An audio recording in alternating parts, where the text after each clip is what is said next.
All right, here's everything I ate for June 1st through June 30th, 2024. Started off 234, June 2nd, 235. I think my goal for protein this month was like 240, like 220 minimum to 240. I did way more, so that does make sense. I also put when I would work out. This is kind of like an estimation thing here of like, hey, if I lose 2 to 3 pounds per month, where am I going to be at for what month? I'm recording this right now. It is August 30th, so ahead of schedule. So I already kind of know the numbers are a little bit better than that, but this was a really good estimate for then. Beginning of June, it was hard to break that 235. I'm not going to lie. This was a challenging month. This was one of the harder months. Like I said, it's almost the start of September. It's the end of August right now as I'm recording this, so it's kind of hard to tap into how I felt. But I have all my notes, with what I ate and what my weight was, and you can see the correlation as we reach the kind of middle of the month to late parts of the month. You can see I write down, hey, I feel better. I'm not as hungry, this is what I'm eating. So it's really good to see that I ended up kind of finding my tracks. You can see some restaurant options that aren't the healthiest. There's a couple Mexican places here. Some other things, snacks, ice cream, cake. You can do those things. You can do them few and far between. You can incorporate them some way, but it's always going to be at the sacrifice of something else, the planning of something else. You can't just, willy-nilly off the cuff do stuff like that. If you're really trying to stay on the path and find a freaking weight loss solution, you got to be able to get off the tracks and get back on quickly. And that's usually by planning things. I got heat exhaustion or heat stroke one of these days. You'll see that too. It looks like I wrote down a little sketch idea. That's kind of funny. One of my mantras was like, hey, you can either do what you've been doing for the last fucking 6 years or you can change something. What do you want to do? And that kind of helped me when I would go into that zombie mode of like, I just want to eat something. I'm not full yet. I'm not satiated like that. Because dude, that's what I've been doing. I've been doing that. Go from one thing to the next, I'm so hungry. This is what I eat. And, it's like, dude, you see where that leads you. It doesn't lead anywhere good, So that was a nice little mantra. You can see I wrote down anytime I went into vacuum mode or zombie mode. What definitely helped, I started doing it again late August. I did it a couple times in June, but not really, is coming home, having some water, have some vegetables or fruit, some yogurt, some fiber, and then some more water, and just doing that first. Because when you come home, real quick also, I did this thing in June where I would make myself my lunch how I usually did, my lunch and dinner and breakfast and all that stuff, whatever, and then I would just cut it in half. So I would make everything based on how I felt. Yep, this is what you usually do. And then I realized by cutting everything in half, so I'd have like chicken and broccoli, and then I'd go, okay, cool, now cut that in half, make it 2 servings. And then you have another one, cut it in half. So I had all these containers. I had like 20 containers in my fridge. And I'd take both of them to lunch, and I realized, wow, after I eat the one portion with the vegetables, and I already had a yogurt and a cheese stick, and I have some water, some coffee, whatever, it's like, okay, this is too much food. Like, my go-to is too much. So figuring that out was awesome. It's like, hey, I'm eating half of what I planned on eating. And for the most part, sometimes if I worked out before, or if I skipped something, or we had a longer day at work or whatever, sometimes I ended up eating both portions. But for the most part, I had the safety net, so I didn't feel like I was limiting myself.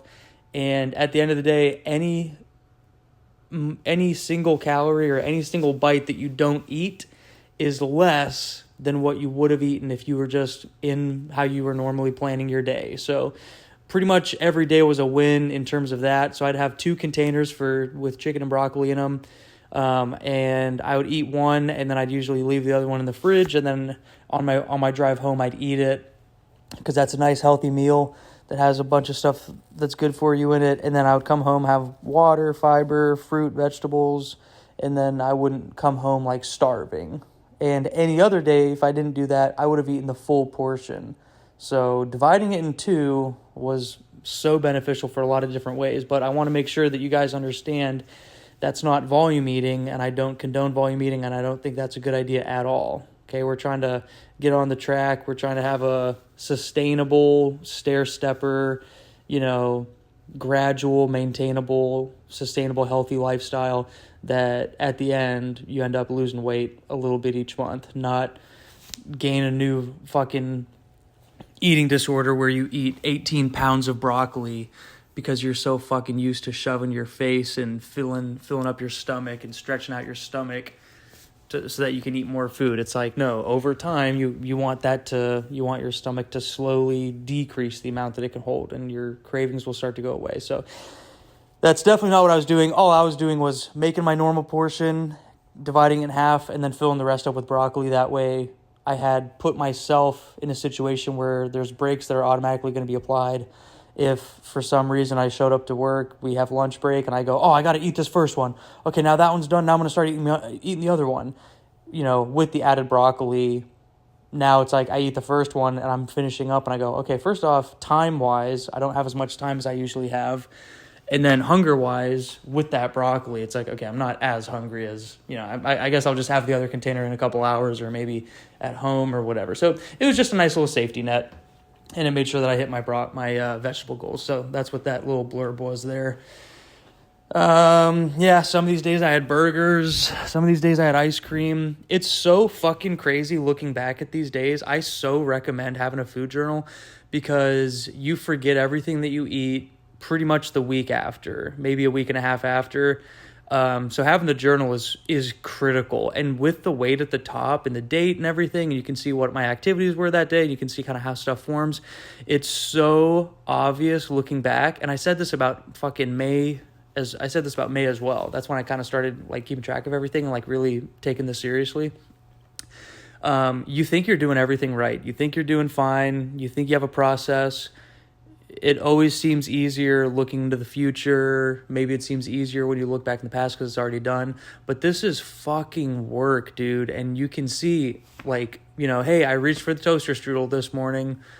Saturday looks like, hey, this was going to be a nice little fun thing. And then I go, hey, you know what?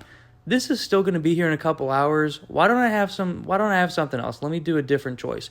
So you can see how hard it is, how much thought it takes. You have to just get in the habit of being able to talk to yourself, catch yourself, remind yourself, and train yourself, and listen to yourself time and time and time again until it becomes your second nature and it becomes so natural you don't even have to think about it. It will happen, but it takes many, many applications. It's just like training a dog.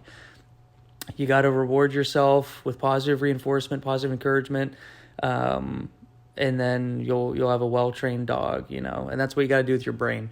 But anyways, yeah, it's crazy. You think you're doing everything right. You think you're crushing it. You don't think you're eating that bad. You think you're doing pretty good. And then you look at it and it's like, beef jerky, ice cream, Cheetos, Mexican restaurant, Italian restaurant, beer. And then it's like, holy fuck. Well, no wonder I was weighing so much. Like, look at what my calories were. Look at what my protein was. I'm not working out. So it's a really good way to hold yourself accountable. This is fucking crazy seeing some of this stuff. You can see at the end of June, about 7 pounds less than the first week of June on average. Up, I don't know, 235 to 220 to 7 pounds. So losing a good amount of weight, and my diet has literally changed for the better. Like, in general, I'm in a deficit as opposed to the first couple weeks of June where I was meeting what I burned, I was over what I burned, and I was just trying to keep my head above water, and not drown. I was still focused on training myself and being able to catch myself and talk to myself and say, hey, man, maybe this would be a better option, or coming up with strategies so that I didn't, have to worry about things like cutting my meals in half and bringing both of them. It's a safety net. You have both just in case, but I don't know why that was like that. Oh, I know why. So you can see my thought process. You can see how I start to feel better, have more energy as my diet becomes more regular, becomes more scheduled. I've got my fruits, I got my vegetables, I got my protein, I got my morning activity, I got my afternoon activity. I don't know if I was doing morning walks or runs in the morning or if I was just doing a workout, but Yeah, you can see I've got, look, carrots, grapes, peanuts, yogurt, cod, hot dog bun. Look, I'm in a 700 calorie deficit. That is no joke, guys. Takes hard work. Look, 227. Now we're 8 pounds down. It's the end of the fucking month. Look, I didn't prepare. I didn't bring my lunch that I usually had, and I saw the consequences of that. Then when I came home, I could only eat a certain amount of things if I still wanted to be under deficit. So I made a note. Hey, this fucking sucks. Make sure you bring your lunch. Stay on the path. Stay on the tracks. It is not good to just improvise with deli meat and bread. I honestly should have just skipped it and just had like a little thing of beef jerky or whatever, and then got back on track at home. But I mean, that's why we keep track of stuff. And anytime you get off the path, you're making a sacrifice. You're gonna have to. You're not going to get the necessary nutrients and macros and calories that you need from other things. You're going to have to skip other things. You're going to have to skip other treats. You're going to have to work harder later. Everything is in a really intricate balance, and everything you do matters. And that shouldn't alarm you or disconcert you or, make you angry or resentful. That should just make it so that you take it seriously. Find something that works as soon as possible so that it works for you. That's what I did. You got to find something that works for you. Find a regular activity that you could do. Find a regular workout thing that you could do every day, and then just fucking do it all the time because it works for you. It fits your schedule. It's stuff that you like, and it makes sense, and it's based on science, and it's steady and applicable for a long course of time. That's what we're doing here, guys. This isn't a fucking crash diet.